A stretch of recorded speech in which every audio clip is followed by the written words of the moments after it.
Hola, bienvenidos al nuevo webcast. Por favor, pónganse cómodos. Vamos a dar una espera de 5 minutos antes de empezar para que más participantes se unan. Gracias.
Hola nuevamente, les damos la bienvenida a nuestro webinar de hoy, APIs Seguras, Negocio Seguro.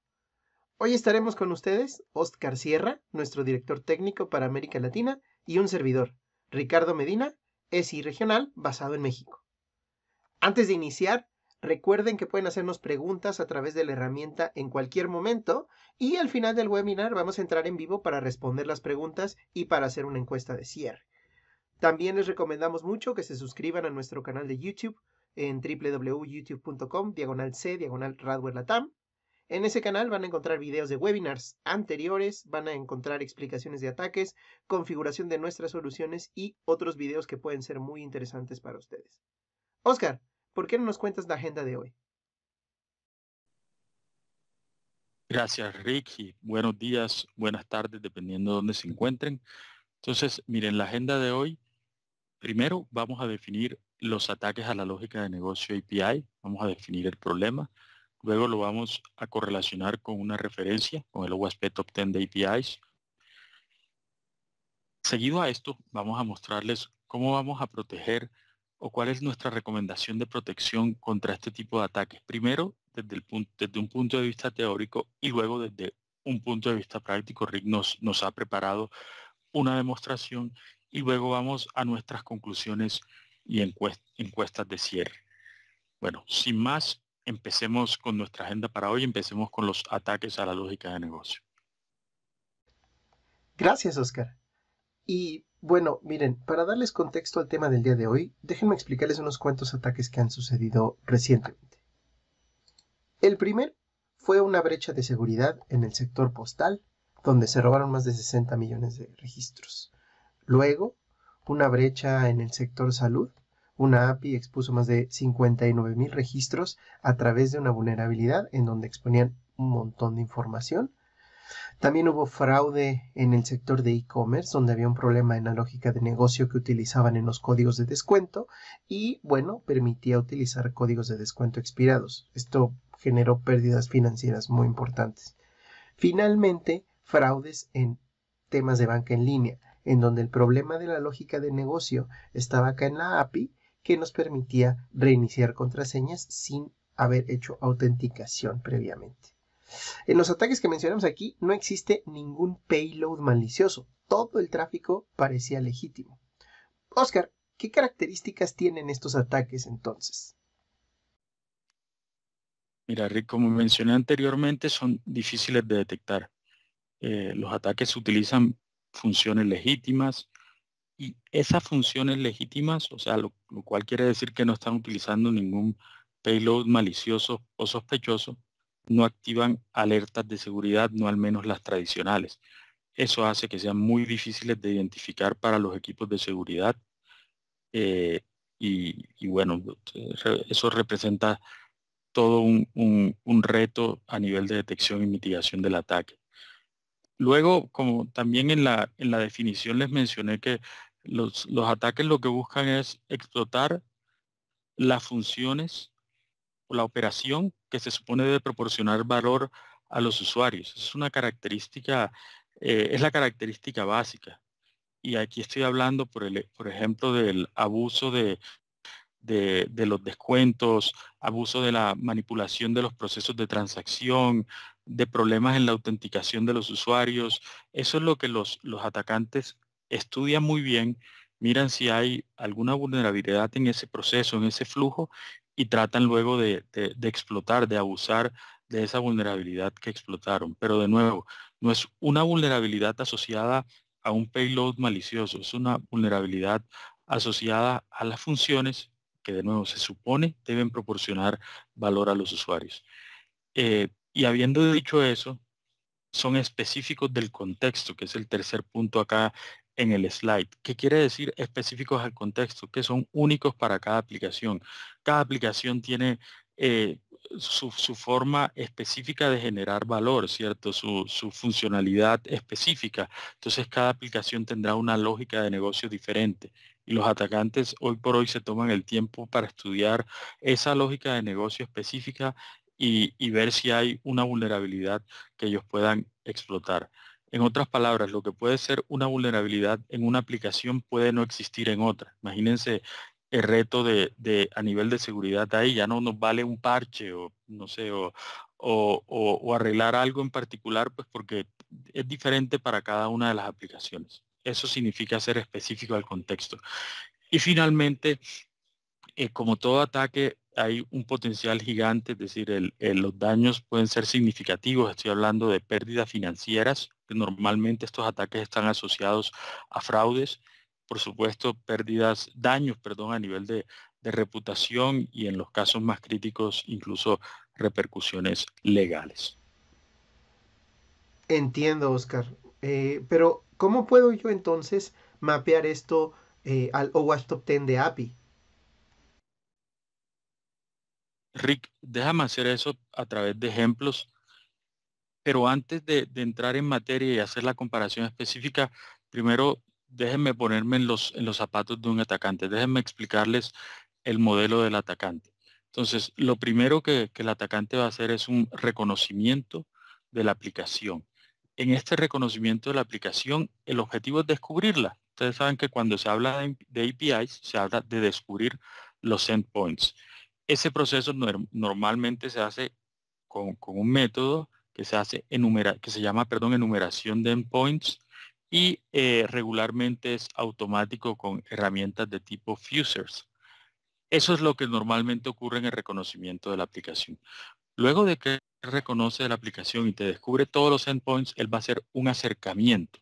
¿Cuál es el objetivo de ese acercamiento? Centrarse en una parte específica de la aplicación, la que más le llame la atención, las joyas de la corona, como dice en el slide, para poder ya analizar si esas joyas de la corona son vulnerables, por ejemplo, a cambios de parámetros, o si puede acceder a, no sé, a endpoints que no corresponden, o si puede ejecutar funciones que él no debería tener permitidas. Acá el atacante puede utilizar mecanismos manuales o automáticos, dependiendo a lo que él elija, ¿no? A las herramientas que él tenga para hacer sus pruebas de vulnerabilidad en cuanto a la lógica del negocio. Entonces, luego que él hace ese acercamiento, ya empieza a hacer un reconocimiento de los endpoints. O sea, ya escogió cuáles son las joyas de la corona y ahora lo que va a hacer es lo que les explicaba anteriormente, a ver cuáles son los parámetros vulnerables, por así decirlo, cuáles son los parámetros que al modificar puede que le den más información de la que él tiene permitida. También puede ser manual automático. Todas estos tres reconocimientos, o sea, el reconocimiento de la aplicación a través de los endpoints, el acercamiento, es decir, ver cuáles son las joyas de la corona y finalmente cuáles son los parámetros, lo lleva a él a tener muy claro qué debe hacer o qué debe modificar para ya cazar las vulnerabilidades. Aquí ya el objetivo es encontrar las vulnerabilidades y es una actualización o se hace, perdón, mediante una actualización inteligente de parámetros. Normalmente aquí hay un trabajo manual del atacante, aquí es donde se pone, por así decirlo, el talento del atacante en juego y finalmente ya viene el ataque, ¿no? Ya explotar la vulnerabilidad de la lógica de negocio. La primera fase, el reconocimiento de la aplicación y el acercamiento, es una fase centrada en endpoints. Aquí muchos endpoints son llamados pocas veces porque él está tratando de hacer reconocimiento de los endpoints versus la segunda fase que ya está centrada en parámetros en donde pocos endpoints son llamados muchas veces. Acá están, ya cuando se hace el ataque, hay tipos de ataques específicos que ustedes ven acá en pantalla, Bola, BFLA, BOPLA. Esos ataques precisamente son los que señala el OWASP Top 10. Por eso quería arrancar por este lado. Primero darles un contexto de cuál sería el modo de operación de un hacker y por qué, de dónde salen estos nombres de Bola, BFLA, BOPLA. Es lo que vamos a ver a continuación. Aquí algunas de las herramientas que ellos utilizan para hacer para poder identificar los endpoints, las joyas de la corona, luego para hacer para enviar varios parámetros o para modificar los parámetros y ver si la forma en la cual la aplicación responde. Más adelante, Ricardo nos va a hacer una en una de sus pruebas, en una de su demostración, va a modificar los parámetros utilizando el Warp Intruder, que es una herramienta bien conocida. Muchas de estas herramientas son gratis, el acceso está para todos, son muy fáciles de usar, bien intuitivas, así que aquí digamos que el talento del hacker, como les mencioné yo, está en la casa de vulnerabilidades, es decir, en cómo modifica esos parámetros, en cómo entiende la API para poder vulnerar la lógica de negocio. Veamos unos ejemplos. Traten de seguirme, por favor. Rick, ayúdame con el apuntador. Entonces, cada uno de estos círculos representa un endpoint para la aplicación. Entonces, vamos a analizar el primero o estos dos flujos son flujos de tráfico legítimos, o sea, representan la lógica de negocio de mi API. Entonces, el primero, post-login, simplemente estoy haciendo login en el sitio, ¿cierto? Estoy enviando el requerimiento para poder tener un token de autenticación y poder consumir la API. Luego, actualizo o creo una entrada en el warehouse. Puede ser un producto nuevo, una entrada de un producto nuevo. Luego hago un get a slash product, que es el producto que creé, y finalmente hago un post logout para yo salirme de la API. Ya no necesito hacer más nada ahí, he seguido mi flujo. Ese es un flujo que nosotros acá en la lámina hemos puesto como un flujo no administrador. Ahora vamos con un flujo administrador. Luego, en el flujo administrador hago exactamente lo mismo, hago un post login, ¿cierto? Creo una nueva entrada en el warehouse, pero aquí miren que no hice un get al producto, sino hice un post al producto. Y ustedes saben que un post es la creación de algo nuevo, o sea, ahí creé un producto. Y finalmente me voy, ¿no? Del sitio. La diferencia entre uno y otro es que uno simplemente hizo un get del producto y otro hizo un post del producto. Ambos flujos son legítimos. Uno lo hizo un usuario regular, no administrador, y el otro fue un administrador que por supuesto necesita tener acceso. Ahora veamos ataques sobre estos flujos de negocios regulares. El primero es un reconocimiento. ¿Recuerdan lo que hablábamos de ver, por ejemplo, cuáles eran los endpoints? O más bien un atacante que quiera hacer un ataque de tipo scraping, en donde quiera hacer reconocimiento, hace login y empieza a ir por todos los productos. Get product.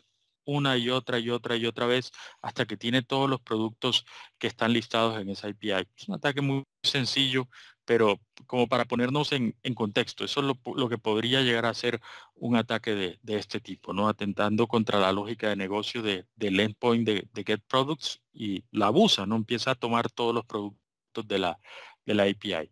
Luego, el segundo es el API 1. Ustedes saben que OWASP siempre categoriza los ataques basado en dos cositas. Una es la criticidad y otra es qué tan probable es que se explote. Entonces, haciendo una combinatoria de esos, para él, el más crítico y el de mayor probabilidad es el Broken Object Level Authorization o BOLA, ¿no? Ese es el nombre común, el que todos lo conocemos. Y básicamente lo que podemos hacer, o como la forma en la cual abusamos acá es accediendo a un objeto que no estamos autorizados a acceder. Es así de simple. Y el ejemplo, lo primero, hacemos el login, luego hacemos un post al warehouse, pongámosle ahí ID1, ¿cierto? Identificador 1. Hice o sea, creé una entrada en el warehouse que se llama ID1, pero luego pude hacer un get al warehouse con el identificador 2. Ese no era mi identificador, no era el que yo creé, no fue el que yo creé, no tenía autorización para hacer ese get, o sea, para tomar esa información, sin embargo, lo pude hacer. Y peor aún, en el tercero, en el otro, en el siguiente endpoint, en el siguiente post, pude crear una entrada en un identificador que es el identificador 3, al cual tampoco tenía acceso. Entonces, abusé completamente de la API. Adelante. Sigamos adelante. Este es muy similar, pero es digamos que recuerden, el concepto acá de bola es que puedo tener acceso a objetos que no estoy autorizado o ver información que no estoy autorizado a ver, ¿vale?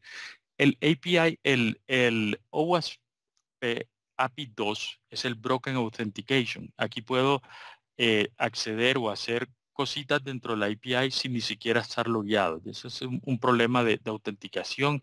Aquí, por ejemplo, creé una entrada nueva en el warehouse, pude crear un producto, hice logout y ni siquiera tenía un token de autenticación válido. Ahí rompí la autenticación de la API. Y finalmente vamos con el Broken Object Property Level Authorization. Básicamente aquí puedo modificar las propiedades de un objeto y tampoco estoy autorizado a hacer dicha modificación. De nuevo hice login, creé una entrada que es el ID1 en el warehouse y luego modifiqué un producto en particular, modifiqué la cantidad, modifiqué el precio de ese producto, la fecha de expiración la puse a enero del 2040, es decir, abusé completamente de esa entrada de API y luego hice un logout. Quiero que se den cuenta de algo acá. En ninguno de estos flujos ilegítimos que están aquí catalogados como ilegítimos en este slide, utilicé un payload malicioso, no hice ningún tipo de, no sé, de scripting, de SQL injection, ¿sí me explico? O un ataque de tipo buffer overflow en donde lancé, no sé, una cantidad de caracteres que podía llegar a dañar la aplicación, ¿no? Y mandé todo lo que envié a esos endpoints estaba dentro del esquema de la API, dentro del catálogo de la API. Solo estoy abusando de la lógica de la API. Reforcemos esto viendo otros ejemplos. La siguiente categoría es el consumo de recursos sin ninguna restricción. El primer ejemplo sobre una API de tipo RESTful, en donde puedo crear muchísimos productos sin restricción alguna. Incluso si soy administrador, no debería tener esos privilegios o debería tener algún tipo de restricción. El segundo ejemplo es sobre una API GraphQL, en donde pues, a través de un query pueden extraer muchísima información de esa API, de nuevo, sin restringir de ninguna manera el consumo de los recursos. Pueden acceder a mucha más información o pueden ver mucha más información de la que deberían. Eh, y movámonos a la categoría número 5, BFLA, Broken Function Level Authorization. Aquí, de nuevo, Rick, ayúdame a seguir el paso a paso. Primero hacen un login, luego de ese login hacen la creación de un ítem en el warehouse y luego hacen una creación de un producto. Por supuesto, esto está por fuera del nivel de autorización. La función que están violando acá es la de creación del producto, porque un usuario que no es administrador no puede hacer la creación de un producto. Rick, ¿es claro con todo esto? ¿Te queda claro? Creo que esto es claro a nivel conceptual. Sin embargo, yo siento que nos quedaría todavía más claro si nos lo muestras en un ejemplo. Déjame utilizar el BOLA, el Broken Object Level Authorization, como ejemplo. Entonces, acá lo que está ocurriendo es que el atacante envía un login, un post, ¿cierto? Con un usuario y un password. La aplicación devuelve el token de autenticación. En este caso le llamé token of H, ¿vale? Token de H. Una vez yo tengo ese token, lo que voy a hacer es un query a la API, un API call utilizando el token. Ahí tú me ayudas pasando el puntero exacto utilizando el token para obtener información de mi usuario. Entonces, la aplicación, por supuesto, me regresa la información de mi usuario.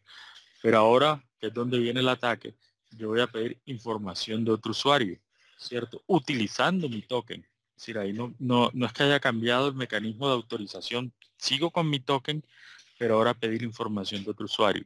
Y adivíname qué ocurre, la API te da la información.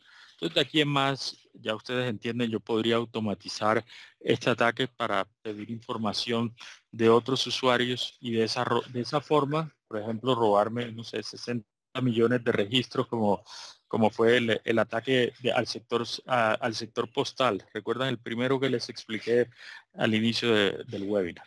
Ese es un ataque de Broken Object Level Authorization, el ataque de bola, que como les dije al principio es el número uno, ¿no? La categoría número uno.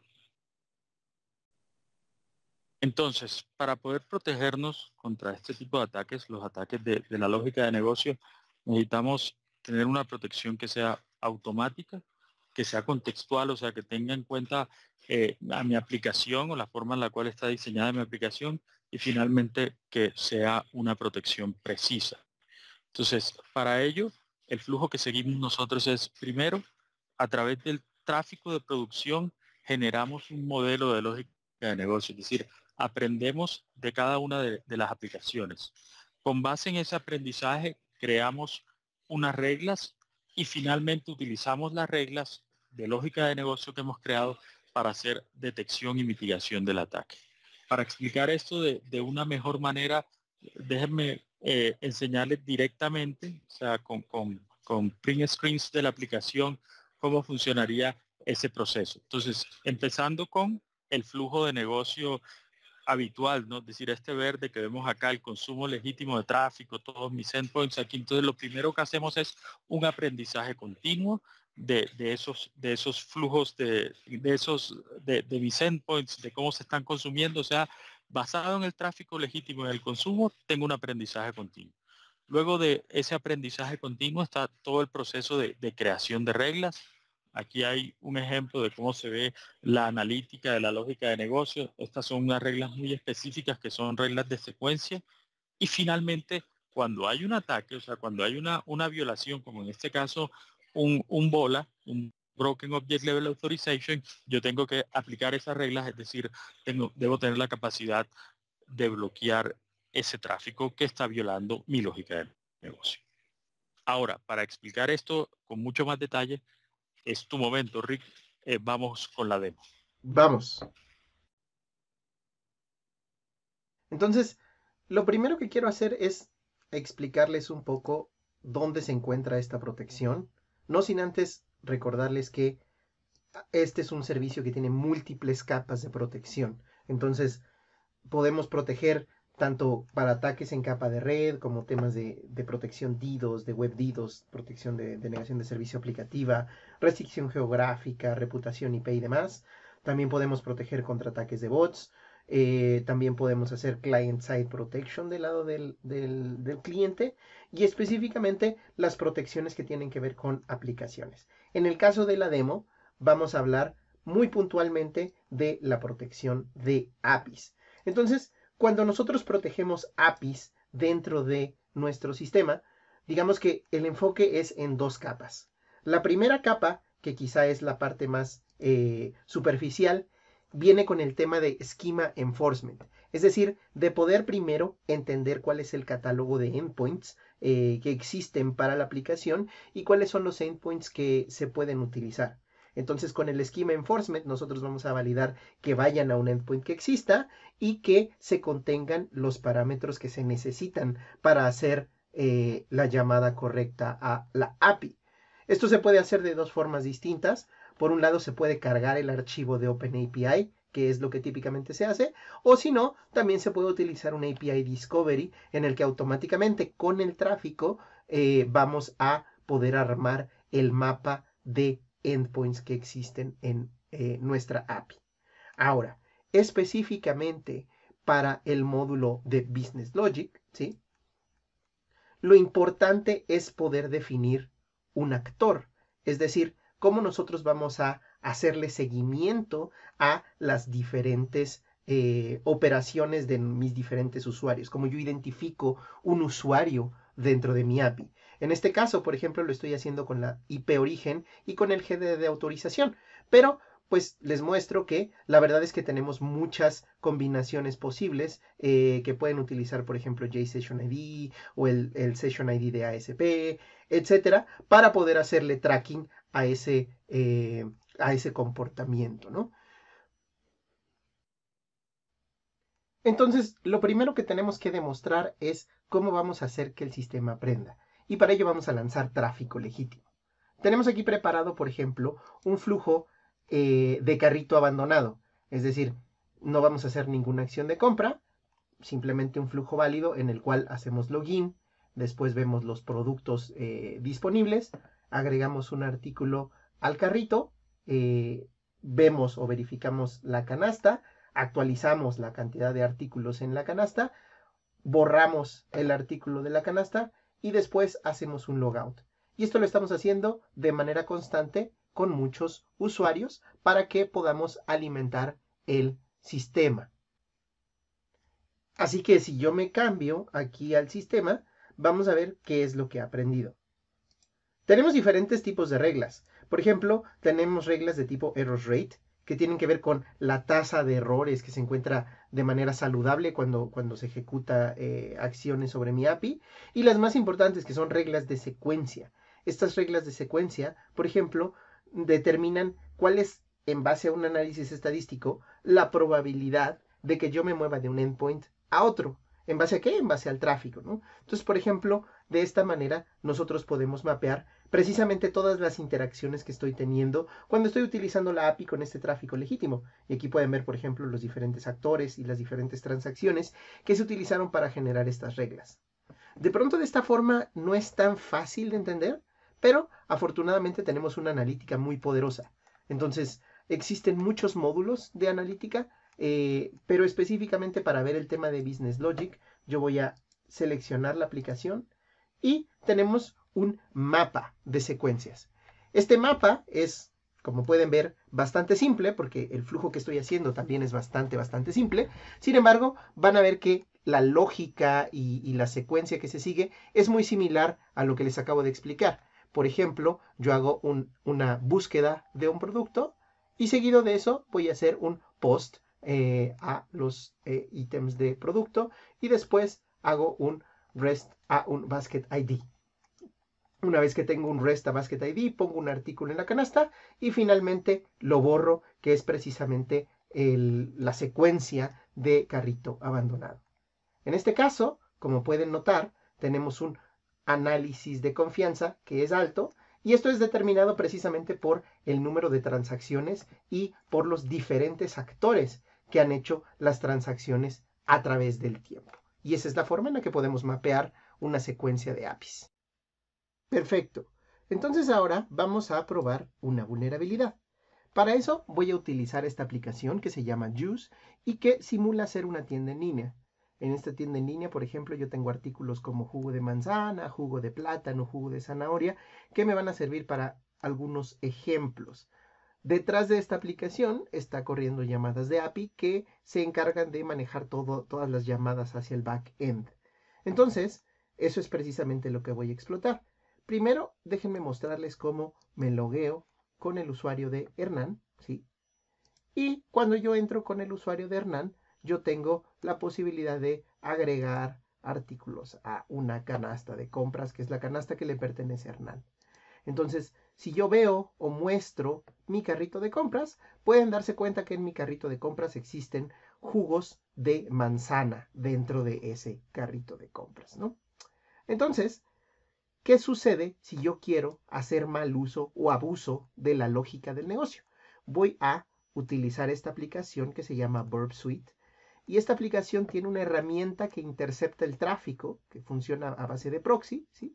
Y entonces cuando yo la prendo, en lugar de mandar directamente la llamada a la API, primero voy a poder mostrarla. Y entonces voy a hacer clic exactamente en el mismo lugar que utilicé para poder ver mi API y van a poder notar que cuando yo quiero ver mi canasta, está haciendo una llamada a la canasta número 6 que aparece aquí, ¿vale? Entonces, ¿qué sucede si en lugar de utilizar la canasta número 6, yo pido cualquier otra cosa? Por ejemplo, la canasta número 7, ¿sí? Y le doy forward para que esto vaya a el navegador. Y entonces lo que vamos a poder ver aquí atrás es que no estoy viendo la canasta de Hernán, que es el usuario 6, sino estoy viendo la canasta del usuario número 7, que dentro tiene un jugo de plátano. Si yo me regresara, ¿sí? Si yo me regresara y volviera a interceptar y cambiar el 7 por el 8, vamos a ver que ahora tengo acceso a una canasta diferente que tiene otro artículo distinto también. Entonces ya encontré una falla en esta lógica que me permite ver información privilegiada y lo único que necesité hacer es modificar un poquito mi llamada de API, ¿vale? Entonces, ¿cómo me puedo proteger contra esto? Bueno, desde el módulo de Business Logic Attack Prevention, nosotros podemos modificar el estado de Report Only que tenemos en este momento a Block and Report. Y entonces, una vez que lo haga, yo ya voy a estar listo para poder detener ataques que estén afectando a mi lógica de negocio. Así que mientras se activan las protecciones, déjenles muestro cómo puedo hacer mi siguiente ataque. Entonces, primero vamos a deshabilitar el Interceptor.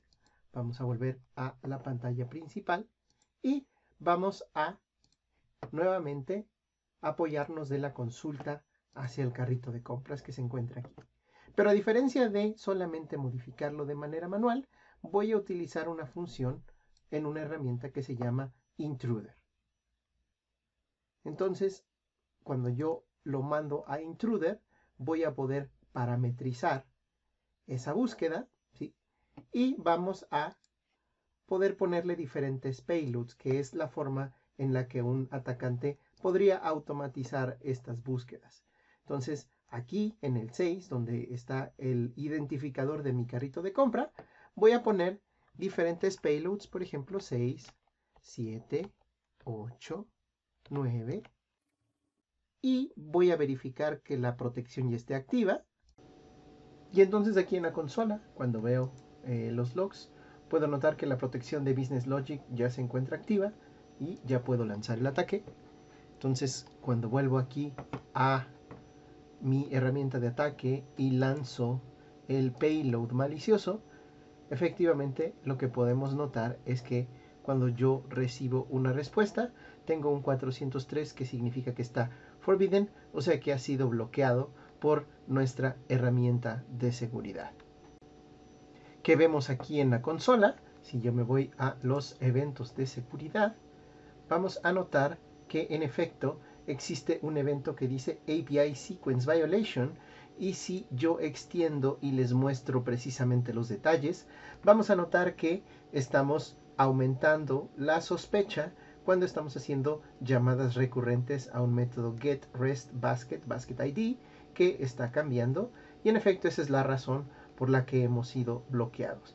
Y en efecto, esto 6, 7, 8, 9 ha sido la razón por la cual hemos podido identificar el comportamiento anómalo y detenerlo antes de que cause más daño sobre mi API. ¿Qué te parece, Oscar? Vamos con las conclusiones, Rick. Lo primero es, hay que proteger nuestras API para proteger nuestro negocio, sin duda alguna. Y para ello hay que aprender de la lógica de negocio, detectar este tipo de ataques en tiempo real y mitigarlos de forma inmediata y precisa. Eso es clave. ¿Cómo se hace o cómo podemos llegar a este nivel de seguridad? Primero, aprendizaje continuo. Recuerden, ese aprendizaje tiene que ser contextual, tiene que ser adaptativo, tiene que utilizar todas nuestras transacciones y tiene que hacerse en tiempo real. Luego de ese aprendizaje, la generación automática de políticas. Las API son extremadamente complejas y hacer una generación de políticas de forma manual simplemente no escala, y hay que dar, por supuesto, una visibilidad adecuada y una optimización continua sobre estas políticas.